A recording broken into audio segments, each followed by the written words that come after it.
Hello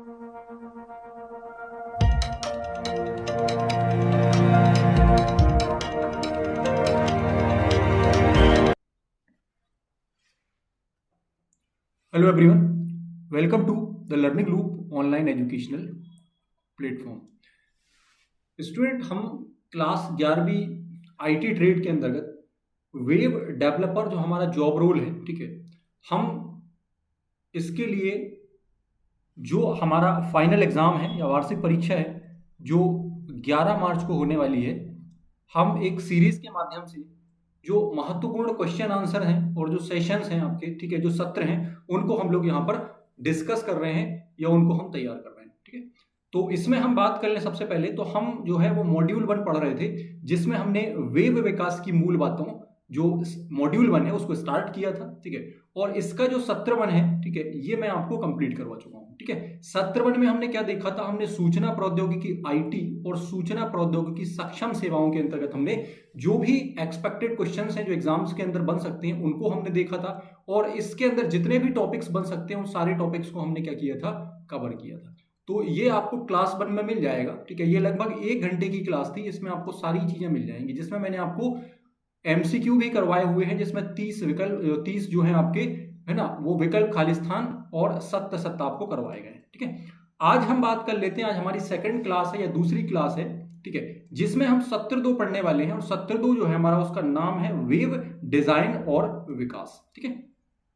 अब यहां पर एक बात समझना है हमें, हम ये कोशिश कर रहे होंगे, हम एग्जाम के पहले लगभग 10 से 12 क्लासेस के अंतर्गत हम कोशिश करेंगे कि हम सारे टॉपिक्स को बहुत अच्छे से कवर कर लें और एग्जाम में हम सारे क्वेश्चंस यहाँ से हमसे बन रहे होंगे, हम इस तरीके से चीजें यहाँ पर तैयार कर रहे होंगे। तो अगर आपने फर्स्ट क्लास नहीं देखी है तो इसको आप सबसे पहले पूरा देखें, उसके बाद आप सेकंड पार्ट को पढ़ेंगे तो आपको चीजें बहुत अच्छे से समझ में आएंगी। दूसरी चीज मैं आपको ये बता दूं कि इस क्लास का जो पीडीएफ है, ठीक है, वो आप टेलीग्राम चैनल से जाकर क्या कर सकते हैं, डाउनलोड कर सकते हैं। क्लास कंप्लीट होने के बाद जब ये यूट्यूब पे आपको दिख जाएगी, उसके बाद आपको पीडीएफ वहां पर अवेलेबल हो जाएगा, ठीक है। तो हम आज जो है वो सत्र 2 पढ़ने वाले हैं, तो हम इसको स्टार्ट कर रहे हैं, ठीक है। सत्र 2 जो है, इसका नाम मैंने आपको बताया कि वेब डिजाइन और विकास, इसका क्या है, नाम है। तो सबसे पहला जो हमारा क्वेश्चन बन रहा होगा वो ये बन सकता है कि वेब डिजाइन और वेब विकास जो है ये क्या है ना। वेब डिजाइन का मतलब क्या होता है, वेब डिजाइन, और विकास का मतलब होता है वेब डेवलपमेंट, ठीक है ना। मतलब वेब विकास और वेब डिजाइन क्या है, तो देखो नाम से स्पष्ट हो रहा है कि वेब डिजाइन लिखा हुआ है, इसका मतलब जो वेब है ना, जो वेबसाइट्स हैं उनका हम क्या कर रहे होंगे, डिजाइन बना रहे होंगे या उसको तैयार कर रहे होंगे। तो वेब डिजाइन जो है वो एक्चुअल में वेबसाइट कैसी दिखेगी, उसका लुक कैसा होगा, उसका लेआउट कैसा होगा, इस चीज से क्या होता है, संबंधित होता है। इसमें हम बात कर लें तो इसका रंग कैसा होगा, फॉन्ट कैसे होंगे, चित्र है, मेन्यू है, बटन है, ठीक है, आदि को इस प्रकार यहाँ पर क्या है, व्यवस्थित किया जाता है कि वेबसाइट जो है वो आकर्षक और उपयोग में क्या हो जाए, आसान हो जाए, है ना। इस चीज को यहाँ पर शामिल किया जाता है।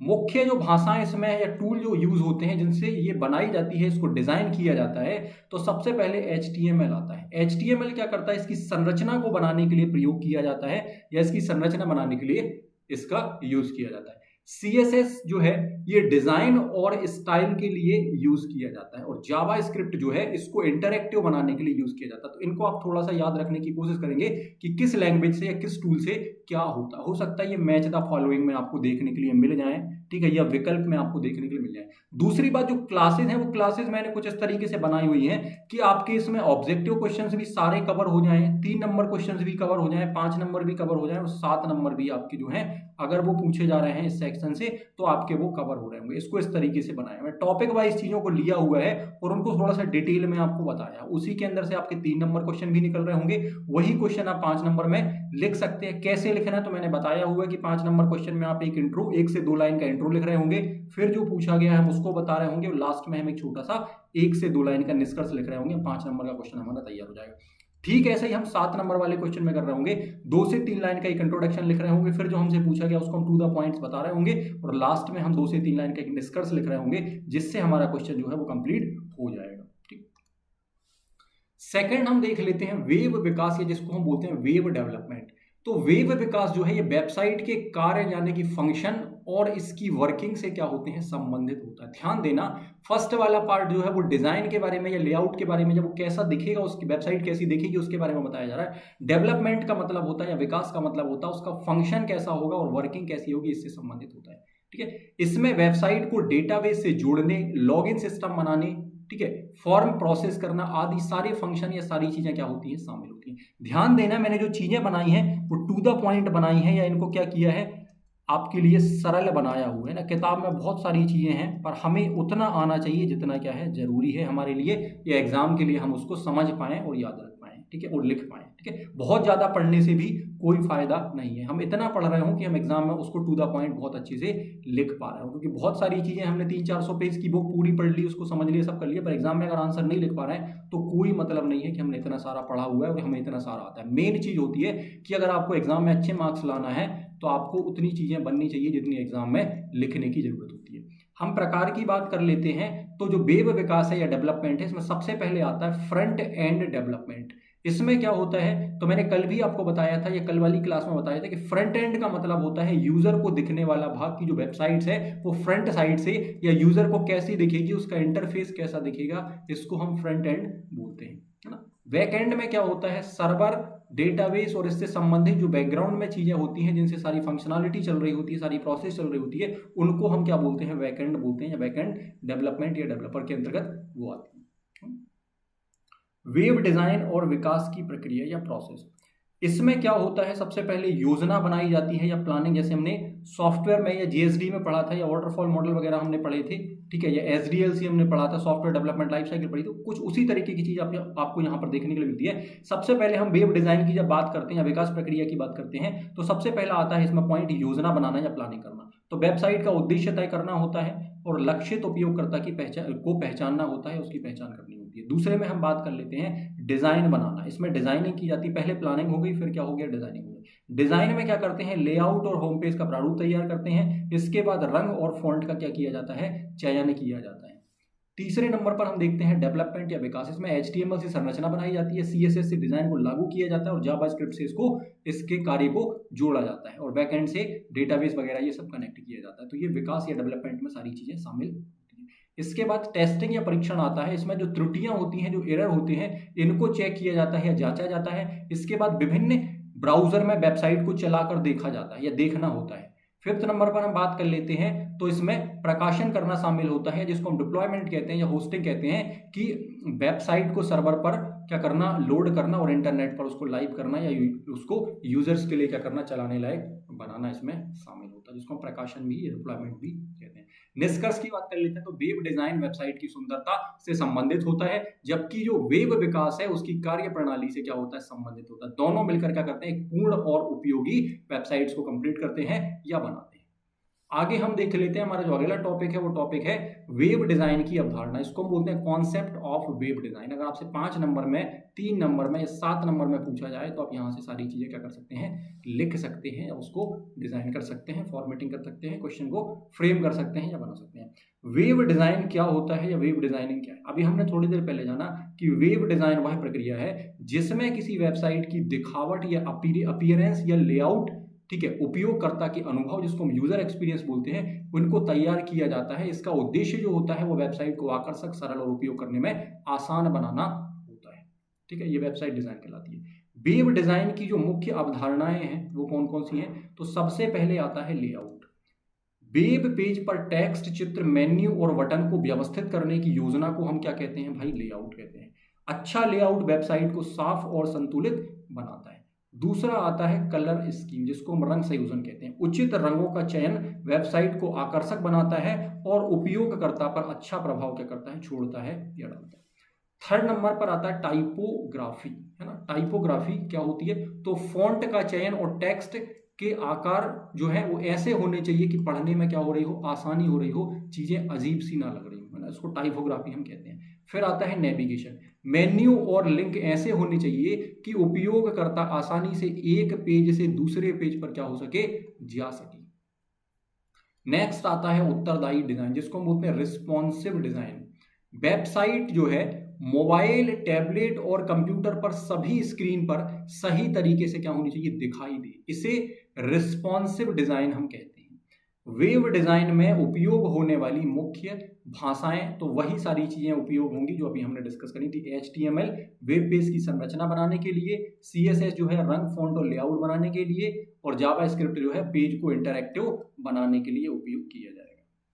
निष्कर्ष आप लिख सकते हैं एक लाइन का या 2 लाइन का कि वेब डिजाइन की अवधारणा यह है कि वेबसाइट केवल सुंदर ही ना दिखे बल्कि उपयोगकर्ता के लिए कैसी हो, सरल हो, स्पष्ट हो और प्रभावी भी हो। एक अच्छा वेब डिजाइन उपयोगकर्ता अनुभव को बेहतर बनाता है और वेबसाइट की सफलता भी क्या करता है, सुनिश्चित करता है। नेक्स्ट हम बात कर लेते हैं वेब विकास की अवधारणा। अब यहां पर वेब डिजाइन नहीं है, क्या लिखा है, वेब विकास यानी डेवलपमेंट के बारे में हम बात कर रहे हैं। तो अगर इससे जुड़ा क्वेश्चन आता है तो आप कैसे लिख रहे होंगे, वेब विकास या वेब डेवलपमेंट वह प्रक्रिया है जिसके द्वारा वेबसाइट या वेब एप्लीकेशन का निर्माण, प्रोग्रामिंग, परीक्षण, संचालन आदि किया जा सकता है या किया जाता है। इसका उद्देश्य जो होता है वेबसाइट को कार्यशील यानी फंक्शनल, सिक्योर और फास्ट और उपयोगकर्ता अनुकूल यानी यूजर फ्रेंडली बनाना होता है। अब वेब विकास के मुख्य घटक कौन कौन से होते हैं, तो सबसे पहले आता है फ्रंट एंड विकास या फ्रंट एंड डेवलपमेंट। तो यह वेबसाइट का वह भाग होता है जो उपयोगकर्ता को या यूजर को दिखाई देता है। इसमें वेब पेज का लेआउट, डिजाइन, बटन, फॉर्म और मेन्यू आदि शामिल होते हैं। इसमें जो तकनीकें हम उपयोग करते हैं वो सारी वही 3 चीजें शामिल होंगी, HTML होगा, CSS होगा और जावास्क्रिप्ट जो है वो शामिल किया जाएगा। फिर नेक्स्ट आता है बैकएंड विकास या बैकएंड डेवलपमेंट। तो ये जो है वो वेबसाइट का आंतरिक भाग होता है या इंटरनल पार्ट होता है जिसमें सर्वर डेटाबेस से जुड़ा होता है। यह उपयोगकर्ता के डेटा को प्रोसेस और स्टोर करता है या उसकी फंक्शनलिटी को देखता है। प्रमुख तकनीकें हम बात करते हैं तो इसमें PHP, MySQL और पाइथन। इनको याद रखना, विकल्प वगैरह में पूछ लेते हैं कि फ्रंट एंड और बैक एंड में कौन कौन सी चीजें शामिल होती हैं या कौन सी चीजें उपयोग की जाती हैं या कौन सी चीजों से ये बनाया जाता है। तीसरे नंबर पर हम बात कर लेते हैं डेटाबेस प्रबंधन यानी हमें होता है डेटाबेस मैनेजमेंट। डेटाबेस में उपयोगकर्ता की जानकारी, पासवर्ड, फॉर्म डेटा आदि सुरक्षित रूप से संग्रहित किए जाते हैं। 4th नंबर पर आता है सर्वर और होस्टिंग। वेबसाइट्स को इंटरनेट पर उपलब्ध कराने के लिए सर्वर पर अपलोड किया जाता है और इसे वेब होस्टिंग के नाम से हम क्या है जानते हैं, जिसको वेब होस्टिंग कहते हैं। नेक्स्ट आता है सुरक्षा या सिक्योरिटी। तो वेबसाइट को हैकिंग, वायरस और अनाधिकृत प्रवेश से बचाने के लिए सुरक्षा उपाय भी अपनाए जाते हैं जिससे इनका सामना किया जा सके या इन चीजों से बचा जा सके। 6th नंबर पर आता है परीक्षण और रखरखाव, जिसको हम टेस्टिंग एंड मेंटेनेंस भी कहते हैं। तो वेबसाइट में त्रुटियों की जांच की जाती है और समय समय पर उसको अपडेट करना जरूरी होता है जिससे कोई भी प्रॉब्लम ना हो रही हो, वेबसाइट जो है या वेब जो है वो ठीक तरीके से क्या हो रहा, कार्य कर रहा हो या चल रहा हो। वेब विकास की जो प्रक्रिया होती है इसमें भी आप देखोगे तो सबसे पहले योजना बनाना, फिर डिजाइन तैयार करना, फिर कोडिंग और क्या करना, डेवलपमेंट करना, फिर उसका परीक्षण करना, फिर होस्टिंग और प्रकाशन जिसको हम डिप्लॉयमेंट भी कहते हैं, और फिर मेंटेनेंस या रखरखाव आता है। तो ये 6 स्टेप आप यहाँ पर क्या कर सकते हो, शामिल कर सकते हो या इनको लिख सकते हो। निष्कर्ष की बात कर लेते हैं तो वेब विकास की अवधारणा केवल वेबसाइट बनाना ही नहीं है, उसे कार्यशील, सुरक्षित और इंटरनेट पर सुचारू तरीके से चलने योग्य बनाना भी होता है। यह प्रक्रिया जो है फ्रंट एंड, बैक एंड और डेटाबेस के समन्वय से पूरी होती है, इसको कंप्लीट किया जाता है। अगला हम टॉपिक देख लेते हैं। तो आपसे पूछा जा सकता है कि वेब डिजाइन की मूल एलिमेंट या तत्व कौन कौन से हैं। वेब डिजाइन के मूल एलिमेंट या तत्व कौन कौन से हैं, तो आप बताओगे कि वेब डिजाइन के मूल तत्व वे आधारभूत घटक होते हैं जिनके माध्यम से एक वेबसाइट को आकर्षक, संतुलित और उपयोगकर्ता के अनुकूल बनाया जाता है, जिसमें सबसे पहला आ जाता है लेआउट। तो वेब पेज पर टेक्स्ट, चित्र, मेन्यू और अन्य सामग्री को सही क्रम और संतुलन में व्यवस्थित करना, अच्छा लेआउट जो है वेबसाइट को साफ और समझने में क्या करता है, आसान बनाता है। दूसरा हम कह सकते हैं कलर स्कीम। उचित और संतुलित रंगों का चयन वेबसाइट की जो सुंदरता है, ठीक है, और जो प्रभाव है उसको बढ़ाता है। रंगों का चयन विषय के उद्देश्य के अनुसार क्या होना चाहिए, सही होना चाहिए। फिर आ जाता है टाइपोग्राफी, यानी फोंट आकार, शैली इस प्रकार चुनना चाहिए कि सामग्री पढ़ने में सरल और कैसी हो, स्पष्ट हो, क्लियर हो। नेक्स्ट आ जाता है चित्र और ग्राफिक, जिसको हम बोलते हैं इमेज एंड ग्राफिक्स। वेबसाइट को आकर्षक बनाने के लिए उपयुक्त चित्र, आइकॉन और ग्राफिक्स का उपयोग भी कैसा होना चाहिए, सही होना चाहिए। ठीक है। नेविगेशन मतलब मेन्यू, लिंक और जो बटन है इस प्रकार होनी चाहिए कि उपयोगकर्ता आसानी से एक दूसरे पेज पर पहुंच सके या स्विच कर सके। संतुलन और एक रूपता, जिसको बोलते हैं बैलेंस एंड कंसिस्टेंसी। पूरी वेबसाइट में समान डिजाइन, शैली, रंग, फॉन्ट आदि का उपयोग किया जाना चाहिए। रिस्पॉन्सिव डिजाइन में क्या होता है, तो वेबसाइट मोबाइल, टैबलेट और कंप्यूटर के सभी उपकरणों पर सही तरीके से क्या हो रही हो, दिखाई दे रही हो, इसको हम रिस्पॉन्सिव डिजाइन कहते हैं। फिर आता है उपयोगकर्ता अनुभव, जिसको हम क्या बोलते हैं, यूएक्स बोलते हैं। यूएक्स का मतलब होता है यूजर एक्सपीरियंस, है ना, ये फुल फॉर्म वगैरह भी आप थोड़ा सा ध्यान देना, ये पूछा गया है ना, यूएक्स, ठीक है। वेबसाइट का उपयोग करते समय उपयोगकर्ता को सरलता, स्पष्टता और संतुष्टि का क्या होना चाहिए, अनुभव होना चाहिए। निष्कर्ष में हम लिख सकते हैं कि वेब डिजाइन के मूल तत्व जो हैं वेबसाइट की सुंदरता, संतुलन और उपयोग में सरलता सुनिश्चित करते हैं। इन तत्वों के सही उपयोग से वेबसाइट अधिक प्रभावी और क्या बनती है, सफल बनती है। नेक्स्ट आता है वेब डिजाइन की सीमा, यानी लिमिटेशंस ऑफ वेब डिजाइन। तो वेब डिजाइन करते समय, है ना, या वेबसाइट को डिजाइन करते समय कई तकनीकी और व्यवहारिक सीमाएं सामने आती हैं, और ये लिमिटेशन जो है ये वेबसाइट के प्रदर्शन, रूप, रंग और उपयोगकर्ता के अनुभव को प्रभावित कर सकती है ना। हमें सारी चीजों को बैलेंस करके चलना पड़ता है, या सारी चीजों को देखकर चलना पड़ता है। तो यहाँ कुछ लिमिटेशंस होती हैं, जैसे सबसे पहली बात आ जाती है ब्राउजर संगतता, जिसको हम बोलते हैं ब्राउजर कंपैटिबिलिटी। यानी हर ब्राउजर, जैसे क्रोम है, फायरफॉक्स आदि है, इनमें वेबसाइट एक जैसी नहीं दिखती है, अलग अलग ब्राउजर में डिजाइन क्या होते हैं, बदल जाते हैं। ये एक लिमिट होती है ना, सबको हम सेम नहीं बना सकते। फिर आता है स्क्रीन आकार की सीमा। मोबाइल, टैबलेट और कंप्यूटर की स्क्रीन अलग अलग आकार की होती है। सभी स्क्रीन पर समान और सही डिजाइन दिखाना क्या होता है, चुनौतीपूर्ण होता है। यह एक मोबाइल की स्क्रीन साइज अलग होती है, टैबलेट की स्क्रीन साइज अलग होती है, कंप्यूटर की स्क्रीन साइज अलग होती है। तो ये एक चुनौती होती है कि आपको सब पर सेम दिखाना, तो सबका इंटरफेस तो अलग अलग है, देखने में साइज वगैरह अलग है। तो कोई वेबसाइट आप जैसे गूगल क्रोम या गूगल ही आप खोलोगे, तो मोबाइल पर चलने का जो इंटरफेस होगा या सिस्टम होगा वो थोड़ा सा अलग होगा। टैबलेट पर आप देखोगे तो उसका इंटरफेस थोड़ा अलग दिखाई देगा, पर कंप्यूटर पर थोड़ा सा अलग दिखाई देगा। इंटरनेट गति की समस्या। यदि वेबसाइट में अधिक ग्राफिक्स और वीडियो एनिमेशंस हैं तो धीमे इंटरनेट पर हो सकता है वेबसाइट लोड न ले, या सही तरीके से ओपन ना हो, या खुलने में प्रॉब्लम करे। तकनीकी समस्याएं हो सकती हैं कि कुछ डिजाइन फीचर हर डिवाइस या ब्राउजर में सपोर्ट नहीं करते, इससे डिजाइन की रचनात्मकता सीमित हो जाती है। मान लीजिए आप क्या कर रहे हैं, एप्पल का एंड्रॉइड, एप्पल का जो एप्लीकेशन है उसको यूज कर रहे हैं, या उसका सॉफ्टवेयर यूज कर रहे हैं, या उसका सिस्टम यूज कर रहे हैं, कोई एंड्रॉइड यूज कर रहा है, तो दोनों में हो सकता है कि वो इंटरफेस जो हो वो सेम ना हो, उनके लिए प्रोग्रामिंग या चीजें अलग अलग करनी पड़े। तो इस तरह की समस्याएं यहाँ पर तकनीकी समस्याएं देखने के लिए मिल सकती हैं। सुरक्षा संबंधी सीमाएं। डिजाइन करते समय सुरक्षा मानकों का ध्यान रखना भी क्या होता है भाई, आवश्यक होता है। अधिक स्क्रिप्ट या प्लगइन से सुरक्षा खतरे भी क्या होते हैं, बढ़ सकते हैं।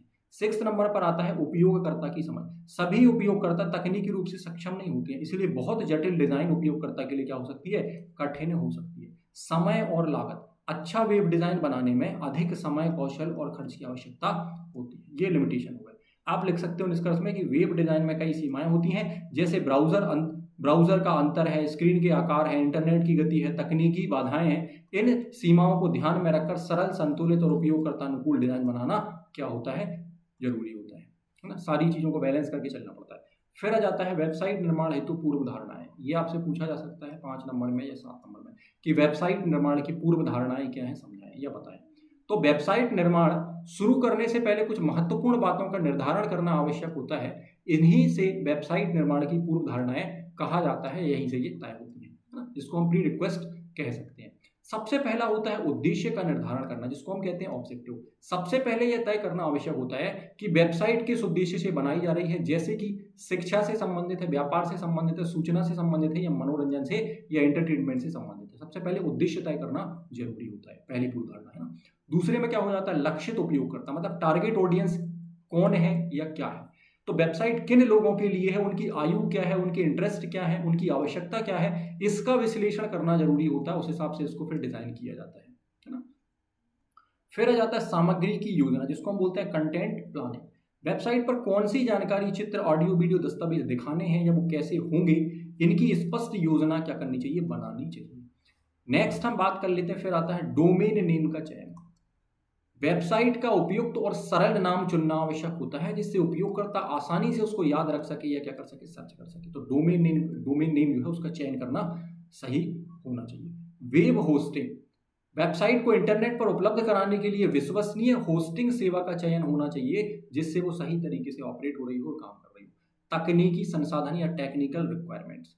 वेबसाइट बनाने के लिए आवश्यक तकनीक और टूल का चयन करना चाहिए, जैसे कि HTML हो गए, CSS हो गया, या क्या हो गया, जावास्क्रिप्ट हो गया।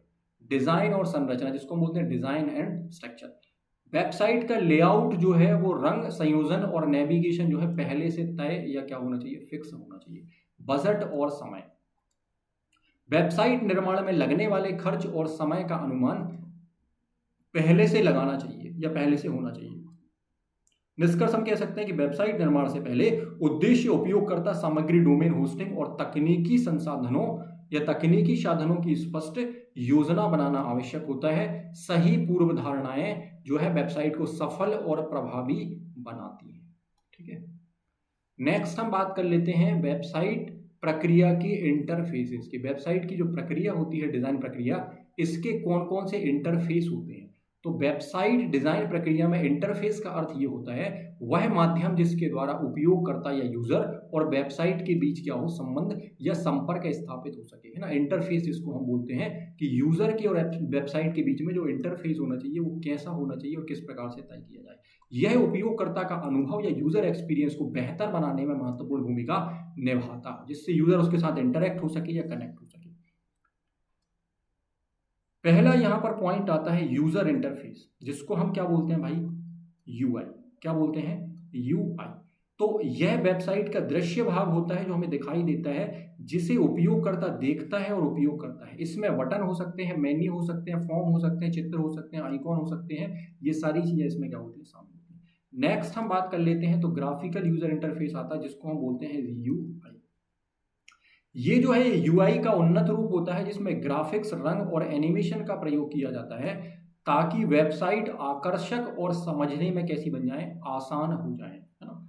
तीसरे नंबर पर आता है नेविगेशन इंटरफेस।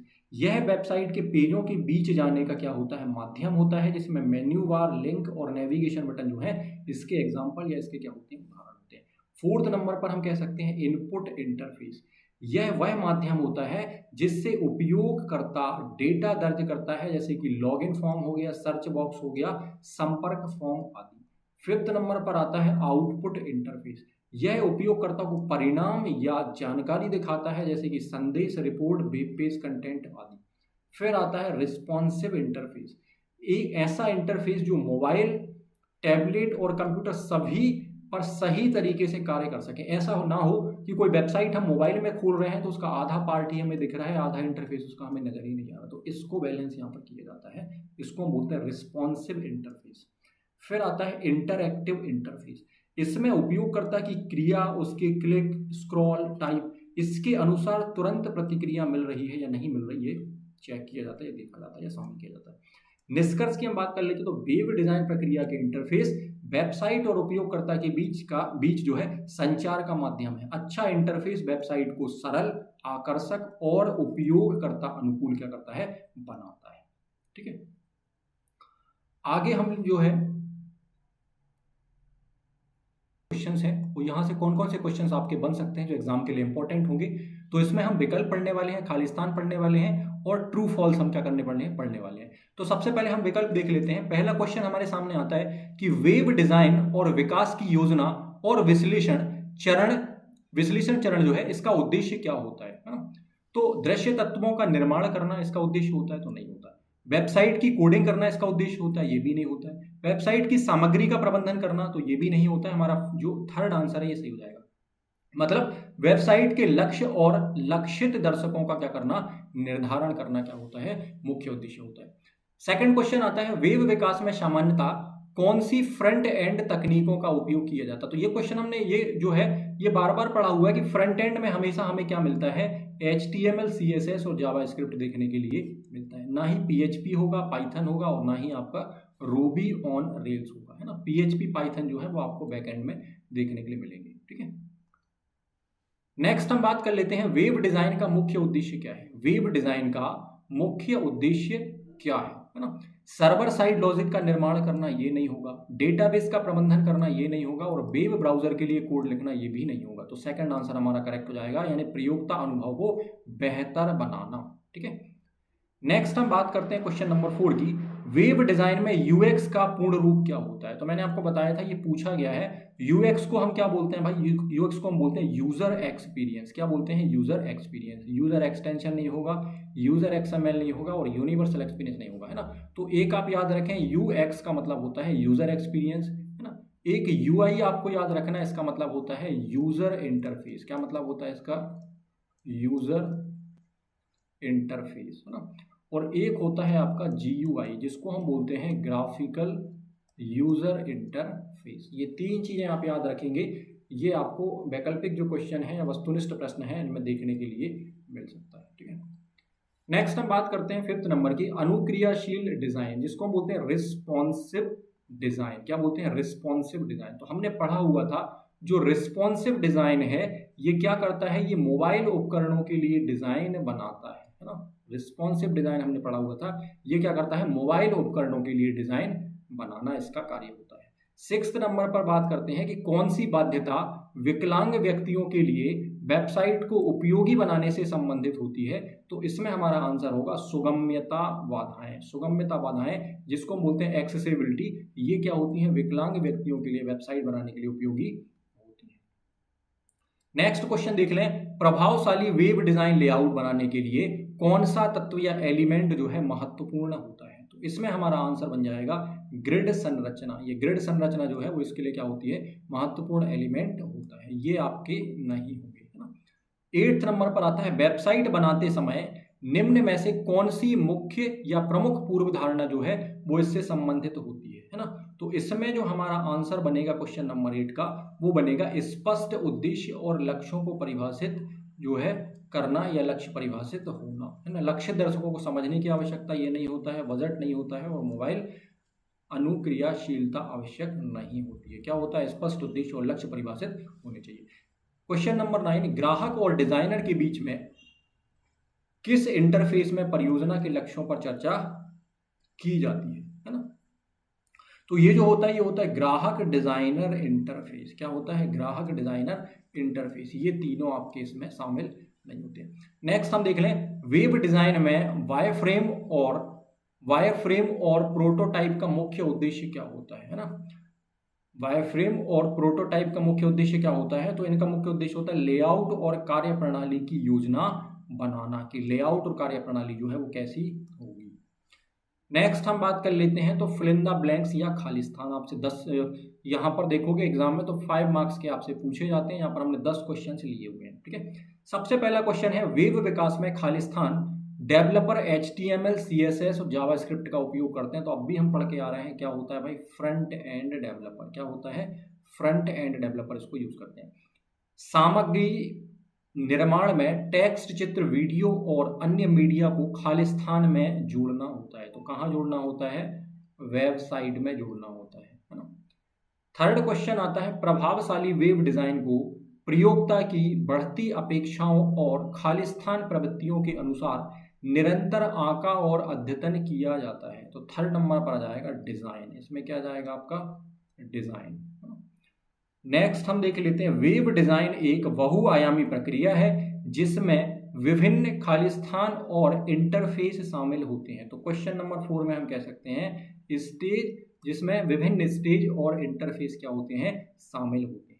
5th नंबर पर हमारे पास आता है, वेब डिजाइन वेबसाइट या वेब एप्लीकेशन के दृश्य और UI यानी यूजर इंटरफेस बनाने की प्रक्रिया को संदर्भित क्या करता है, करता है 5th नंबर में, ठीक है। नेक्स्ट हम देखते हैं, वेब डेवलपर सूचनाओं को प्रबंधित करने और स्टोर करने के लिए क्या करता है, डेटाबेस के साथ कार्य करता है। तो डेटाबेस में क्या होती है, सूचनाएं स्टोर करने के लिए इसको यूज किया जाता है या कार्य करता है। नेक्स्ट आता है, कस्टम आइकॉन, लोगो और अन्य दृश्य संसाधनों के लिए अक्सर खाली स्थान के लिए ग्राफिक डिजाइन कौशल की आवश्यकता होती है। तो यहाँ पर भी आपका जो होगा वो वेबसाइट के लिए इसकी आवश्यकता होती है। प्रभावशाली वेब डिजाइन खाली स्थान नहीं होता।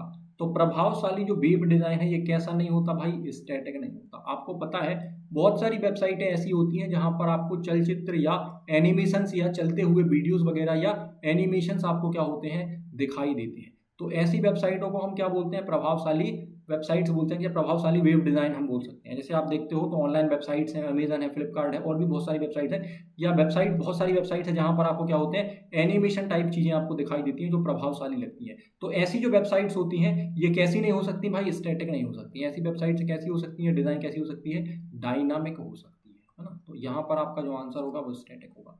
नेक्स्ट आता है, डिजाइनरों को यह सुनिश्चित करना चाहिए कि वेबसाइट सही तरीके से कार्य कर रही है और विभिन्न वेब जो है, ठीक है, वो ब्राउजर पर, विभिन्न वेब ब्राउजर्स पर क्या हो रही है, समान रूप से कार्य कर रही है। तो इसका आंसर क्या हो जाएगा, वेब ब्राउजर, है ना, यानी ब्राउजर के लिए आपको यहाँ पर लिखना है। क्वेश्चन नंबर 10 में हम देखेंगे, खालिस्तान में समग्र लेआउट में ग्रिड संरचना, अनुक्रियाशील डिजाइन और सफेद स्थान का प्रभावी प्रयोग या उपयोग शामिल होता है। तो ये कहाँ शामिल होता है भाई, वेब डिजाइन में होता है। हमने ये पढ़ा हुआ कहाँ होता है, वेब डिजाइन में होता है।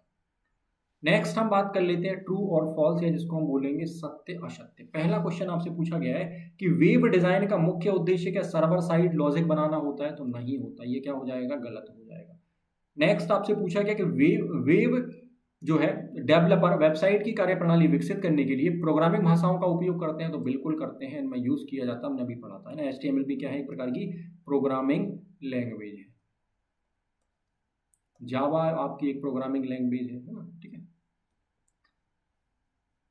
आगे देख लेते हैं, तीसरे क्वेश्चन में आपसे पूछा गया है कि वेब डिजाइनर प्रयोक्ता अनुभव UX को विचार में नहीं लिया जाता, तो बिल्कुल गलत बात है, इसको लिया जाता है। UI भी आता है, UX भी आता है, GUI भी लिया जाता है। अनुक्रियाशील डिजाइन में सुनिश्चित किया जाता है कि वेबसाइट है सभी स्क्रीन आकारों पर समान दिखाई, तो ये अनुक्रियाशील में नहीं किया जाता भाई, है ना। ये किस में किया जाता है, रिस्पॉन्सिव में किया जाता है, या देखा जाता है कि मोबाइल स्क्रीन पर भी ठीक तरीके से चल रही है या नहीं चल रही, तो रिस्पॉन्सिव में आता है ये, ठीक है। फोर्थ नंबर को हम कह सकते हैं भाई ये गलत है, ठीक है, यह फॉल्स होगा। डिजाइनरों को बजट प्रतिबंधों के अंतर्गत कार्य करना होता है जो डिजाइन तत्वों को प्रभावित कर सकता है, तो हाँ ये वाली बात सही है। नेक्स्ट आता है, वेब डिजाइनिंग में प्रयोज्य बाधाएं प्रयोक्ता अनुकूल इंटरफेस बनाने से संबंधित होती हैं, तो हाँ ये चीज सही है। डिजाइनर की गहराई और परीक्षण पर समय की बाध्यताओं का कोई प्रभाव नहीं पड़ता, प्रभाव पड़ता है, ये चीज गलत कही गई है, ठीक है। वायरफ्रेम और प्रोटोटाइप का उपयोग विपणन उद्देश्यों के लिए किया जाता है, नहीं, अब भी हमने थोड़ी देर पढ़ा है, इसके लिए उपयोग नहीं किया जाता है ना, ठीक है। सामग्री निर्माण में केवल वेबसाइट पर टेक्स्ट जोड़ना शामिल होता है क्या, तो नहीं, इसमें बहुत सारी चीजें शामिल होती है, टेक्स्ट जोड़ना के लिए शामिल नहीं होता। क्वेश्चन नंबर 10 में देखो कि ग्राहक और डिजाइनर इंटरफेस वह स्थान होता है जहां परियोजना की शुरुआत में लक्ष्यों पर चर्चा की जाती है, तो हाँ ये वाली बात आपकी क्या है, करेक्ट है या सही है। तो उम्मीद है जो सत्र 2 है वो आपको ठीक तरीके से समझ में आ गया होगा, इसमें कोई समस्या आपको नहीं होगी। इसमें हमने जो इसके MCQ क्वेश्चन है वो भी कवर कर लिए, और हमने कोशिश करी है कि जो भी आपके टेक्स्ट बुक में टॉपिक हैं या जो इंपॉर्टेंट है एग्जाम के लिए, या जरूरी हैं, या जिनको पढ़ना जरूरी है, जहाँ से क्वेश्चन 3 नंबर 5 नंबर या 7 नंबर में देखे जा सकते हैं, उन सभी टॉपिक को हमने यहाँ पर कवर करने की कोशिश करी है। किसी भी प्रकार की समस्या के लिए आप क्या कर सकते हैं, वीडियो में कमेंट कर सकते हैं, या टेलीग्राम पर आप मैसेज कर हमें सूचित कर सकते हैं, ठीक है। टेलीग्राम आप ज्वाइन अगर करते हैं तो ये क्लास की PDF वहाँ से आप इजीली एक्सेस कर सकते हैं, या इसको फ्री ऑफ कॉस्ट डाउनलोड कर सकते हैं। आगे हम अगले सत्र में मिलेंगे जिसमें हम सत्र 3 पर चर्चा करेंगे, या इससे संबंधित क्वेश्चंस और MCQ हम कर रहे होंगे। अगर आपको क्लास पसंद आई है, आपको सारी चीज़ें समझ में आ रही हैं, तो अपने फ्रेंड्स को, दोस्तों को भी क्या कर सकते हो, शेयर कर सकते हो, ठीक है। आपका रिस्पॉन्स अगर बहुत अच्छा होगा, बहुत सारे लोग इसको देख रहे होंगे, लाइक कमेंट शेयर कर रहे होंगे, तो आगे मैंने आपसे कहा हुआ है कि मैं कोशिश करूंगा कि एग्जाम या 10 मार्च के पहले जितने भी सेशंस हैं, जितनी भी क्लासेस हैं जो बहुत इंपॉर्टेंट है एग्जाम के लिए, जो सत्र इंपॉर्टेंट है, वो सारे मैं 10 से 12 क्लासेस के अंदर आपको कवर करने की कोशिश करूंगा, जिससे एग्जाम में बहुत अच्छे तरीके से अपने पूरे सिलेबस को कम टाइम में कवर कर सकें, ठीक है।